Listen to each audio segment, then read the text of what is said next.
Mon cher monsieur Ba. Ah, monsieur le directeur. Toujours en train de travailler. Oh oui, on va dire. Il faut bien. Je suis fier de vous. Merci, c'est très gentil. Mais dites-moi, dernièrement, on entend beaucoup parler dans la presse de cas de violence en milieu scolaire. Mais honnêtement, je pense que le terme violence est un peu trop exagéré quand même. Parce que moi, je pense que depuis toujours, les châtiments corporels ont toujours été bannis, on va dire, du milieu scolaire. Et après, il faut savoir que ces coups-là, c'est pas méchant, mais c'est juste pour permettre à certains élèves de mieux apprendre et d'être dans les rangs, surtout. Pourquoi exagérer? Tu penses que donner la chicotte à un enfant est une méthode efficace pour son apprentissage? Et lorsqu'un enfant frappe un autre dans la cour d'école, ce n'est pas de la violence. C'est un problème. C'est parce que nous avons grandi avec la chicotte que nous avons tendance à la banaliser. J'avoue. Ou que nous méconnaissons simplement les conséquences. Et pourtant, elles sont désastreuses. Frapper, bousculer, humilier, tenir des propos pour rabaisser un élève devant ses camarades de classe. C'est entre autres détruire la confiance que ces enfants ont d'eux-mêmes.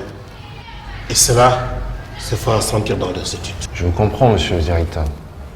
Mais il faut dire que ces enfants d'aujourd'hui, ils sont quand même bien difficiles.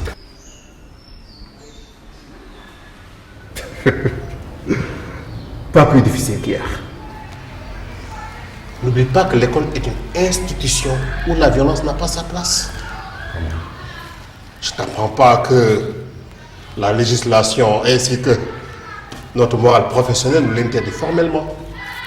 Je tiens à te rappeler aussi que chaque enseignant qui ne respecte pas l'intégrité physique d'un élève, qui l'humilie ou pire, l'harcèle sexuellement, commet une faute grave, il encourt ainsi des sanctions disciplinaires et commet une infraction pénale.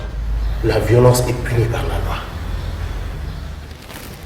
L'école en tant qu'institution est un lieu où nous devons protéger les enfants, être à leur écoute, observer les signaux de détresse comme les marques de blessures inhabituelles, les brûlures, morsures, hématomes, lacérations, amaigrissement ou perte de poids suspecte.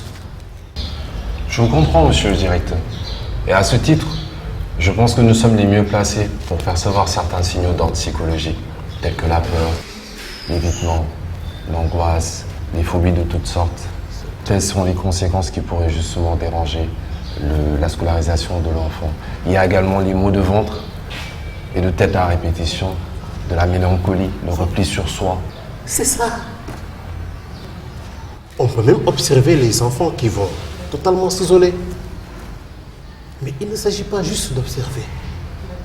Il faut également rassurer l'enfant.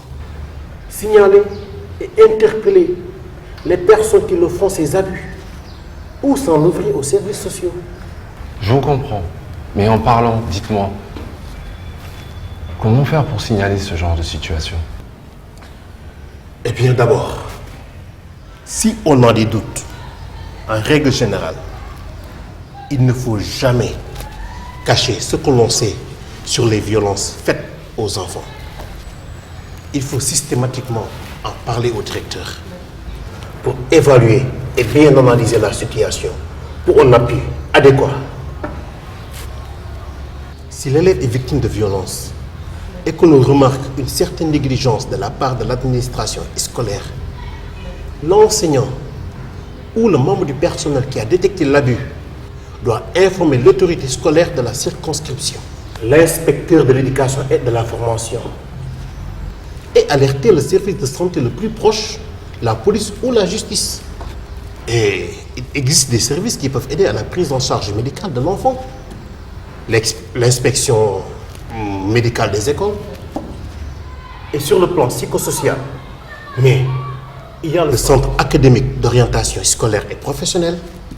Sur le plan juridique, le service de l'action éducative en milieu ouvert. C'est une bonne chose que d'avoir des services de ce genre. Parce que justement, c'est à nous les éducateurs, les enseignants, les adultes, que d'assurer vraiment le bien-être de nos enfants. Mon cher monsieur Ba, si tout le monde pensait comme vous, nous n'en serions pas là.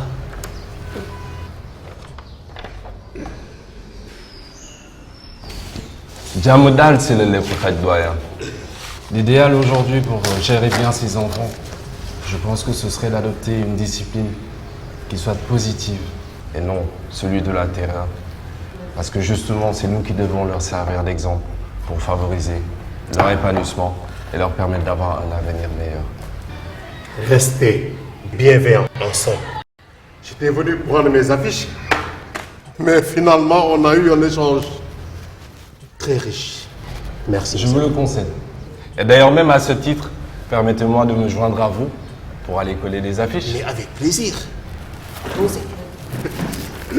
Les violences physiques, psychologiques et sexuelles infligées aux élèves ont de lourdes conséquences sur leur réussite scolaire, leur santé physique et mentale. En tant qu'enseignant ou membre du personnel scolaire et chargé de protéger les enfants à l'école, il est de notre devoir d'être attentif à certains signaux de détresse afin de protéger les élèves et signaler ces violences. Le châtiment corporel est formellement interdit à l'école. Les enseignants ou le personnel administratif ne doivent aucunement exercer une quelconque violence sur les élèves. À l'école, la meilleure démarche, c'est d'appliquer la discipline non violente en cultivant un dialogue avec les élèves dans le respect et la bienveillance.